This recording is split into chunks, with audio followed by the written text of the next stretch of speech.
बड़ी थी मतलब से कि पाड़ा पाड़ी थी કે બળી ખાઓ પાડો કે પાડીનું શું કામ છે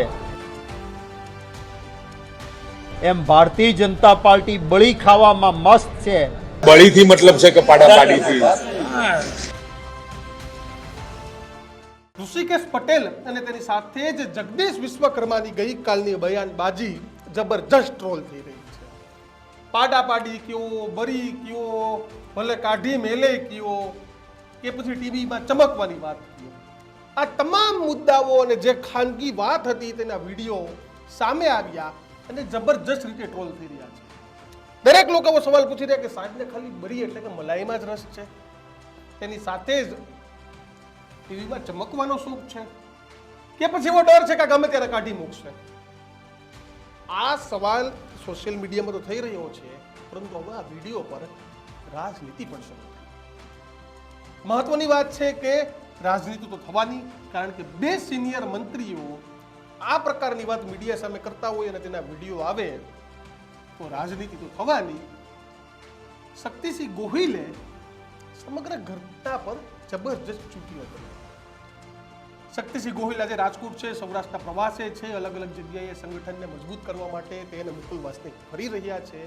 જોકે આ જ સમયે પત્રકાર પરિષદ વખતે શક્તિસિંહે છેલ્લે 30 સેકન્ડ એક ચીટીઓ પડ્યો કે જનતા ભલે પાડા પાડાની જેમ પીસાય, સરકારને તો મલાઈ ખાવામાં રસ છે, ઈશારો કરતા શક્તિસિંહે કહ્યું.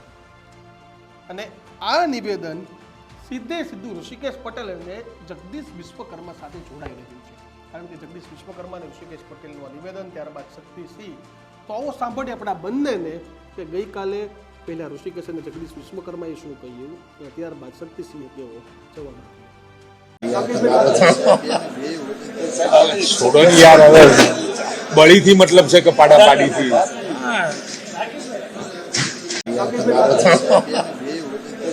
छोड़ो यार હવે बड़ी थी मतलब से कि पाड़ा पाड़ी थी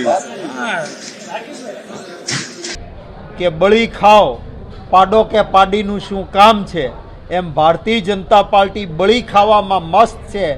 ગુજરાતની જનતા પાડે ટીપાય કે પાડીએ ટીપાય એની એમને પડી નથી, આને ગુજરાતની જનતા માફ નહીં કરે. छोड़ो यार હવે बड़ी थी मतलब से कि पाड़ा पाड़ी थी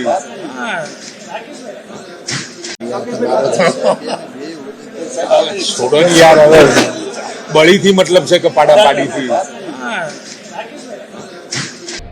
કે બળી ખાઓ પાડો કે પાડીનું શું કામ છે એમ ભારતીય જનતા પાર્ટી બળી ખાવામાં મસ્ત છે. ગુજરાતની જનતા પાડે ટીપાય કે પાડીએ ટીપાય એની એમને પડી નથી, આને ગુજરાતની જનતા માફ નહીં કરે. તો હાલ તો નિવેદનબાજી પણ ગુજરાતની રાજનીતિ છે તે શરૂ થઈ ગઈ છે, પરંતુ શક્તિભાઈ હોય કે ઋષિકેશભાઈ હોય કે જગદીશભાઈ હોય, આ બધાના હાથ જોડીને વિનંતી છે કે અમારે ગુજરાતની જનતાની જે પરિસ્થિતિ છે તે પાડાપાડી જેવી નથી કરવી. ગુજરાતની જનતાની પરિસ્થિતિ સિંહ જેવી થવી જોઈએ, પરંતુ આજે સિંહ સાથે રહેલી જનતા પણ ક્યાંક આંદોલનના માર્ગે છે, કારણ કે ઇકોચેન જેવી વ્યવસ્થાઓ આપણી સામે ઊભી છે. કદાચ વિશ્વાસમાં લઈ લીધા હોય અને એસી ચેમ્બરમાં બેસીને જે નક્કી થઈ ગયું હોય તેના કારણે આ પ્રકારની પરિસ્થિતિ. જોકે આ તમામ પરિસ્થિતિ મૂકી અને આપણી પણ કમનસીબી છે કે આપણે પાડા પાડી કે ટીવીમાં ચમકવું હોય કે કાઢી મેળવાના મુદ્દે પર રાજનીતિ અને તેની સાથે ચર્ચાઓ છે તે કરવી પડે છે. મારી વાત સાથે આપ કેટલા સહમત છો તે કોમેન્ટ બોક્સમાં જણાવો, અને હજુ પણ તમે અમારી ચેનલ સબસ્ક્રાઈબ નથી કરી તો અત્યારે જ કરી દેજો, કારણ કે નિર્ભય અવાજ માટે જરૂરી છે ગર્જનાદ, જે આપણે કરતા રહીશું. નમસ્કાર.